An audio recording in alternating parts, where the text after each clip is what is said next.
Welcome back to the 2021 AP Calculus exam. We're going to take a look at number 3 from the free response question. I guess you could say this one is a whale of a problem. So a company designs spinning toys using a family of functions given y equals cx squared to 4 minus x squared, where c is a positive constant. The figure above shows the region in the first quadrant bounded by the x-axis and our function right here for some c. Each spinning toy is in the shape of the solid generated when the region is revolved about the x-axis. So I'm thinking volume of revolution at some point where both x and y are measured in units. Now the first thing I want to find is the x-intercept. So if I set this equal to 0, we get cx times the square root of 4 minus x squared. I'm probably going to have to use the x-intercepts anyways, so I get cx equals 0. That's just going to be x is 0.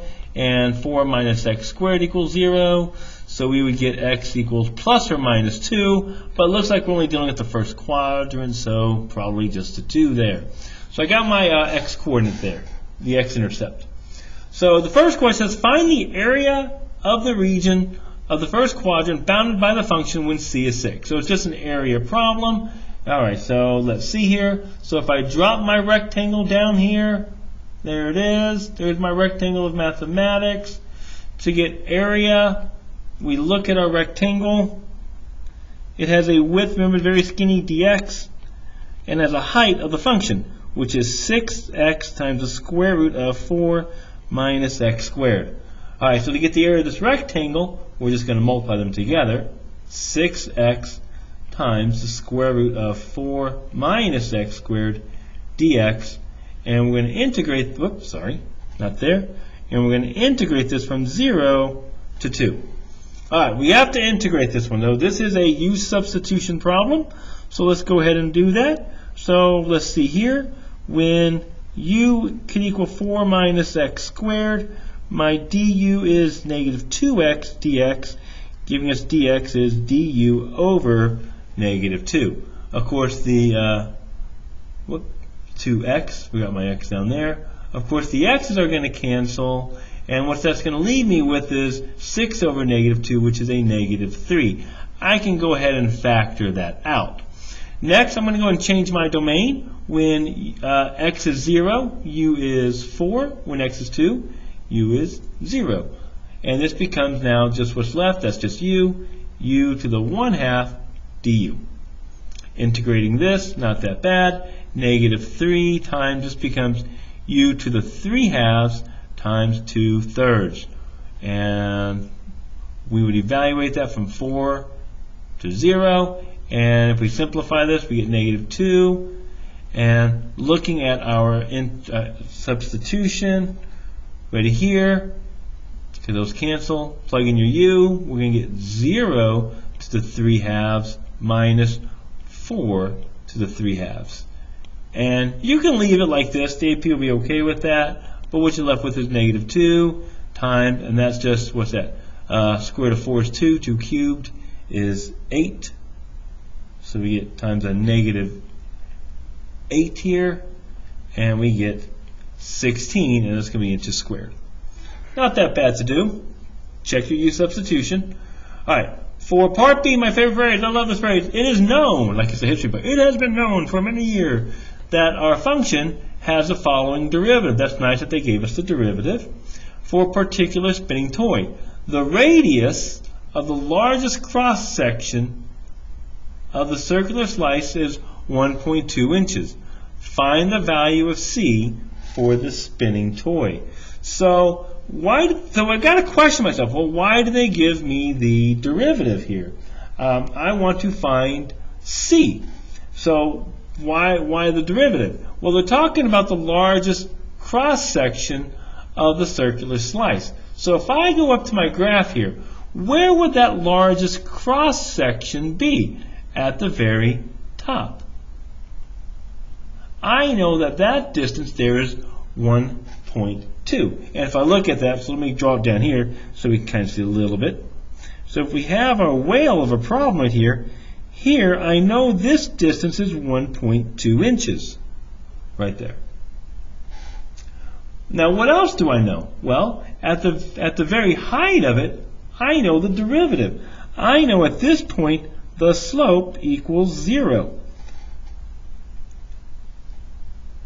Right here.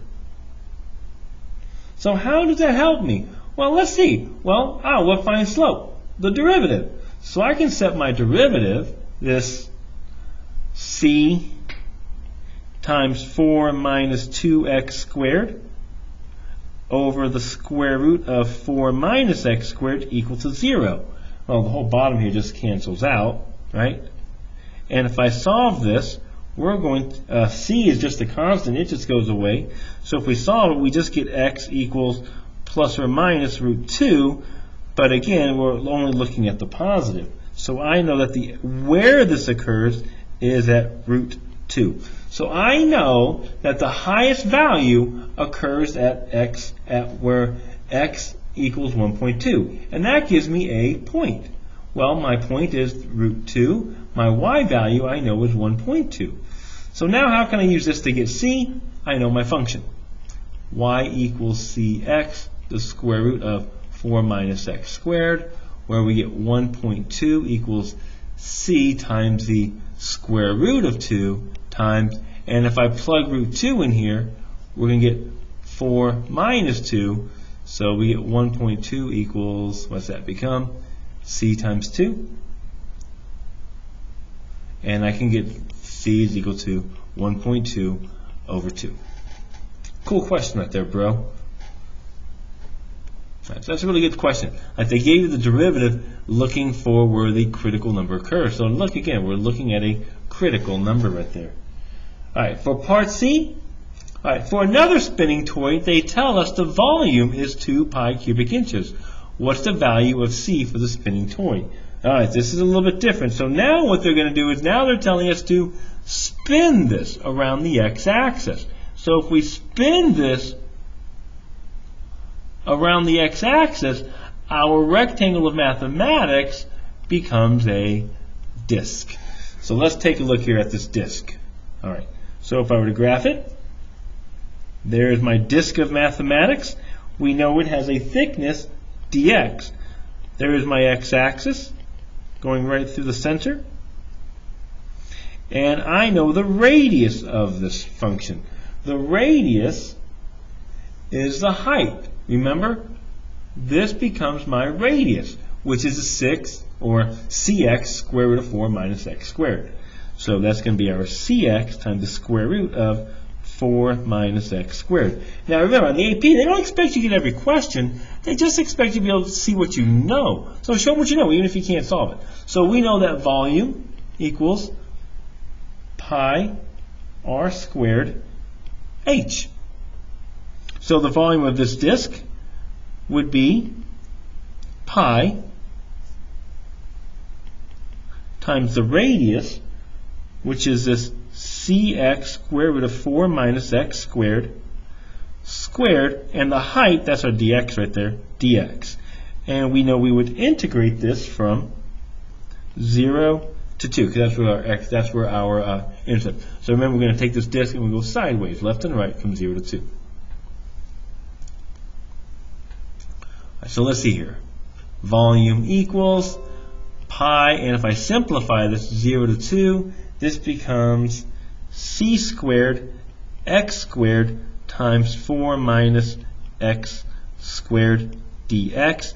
Now one other thing I do know, c is a constant, so I can factor that out. So I can get the c squared pi, and then if I distribute we get 4x squared minus x to the 4th dx.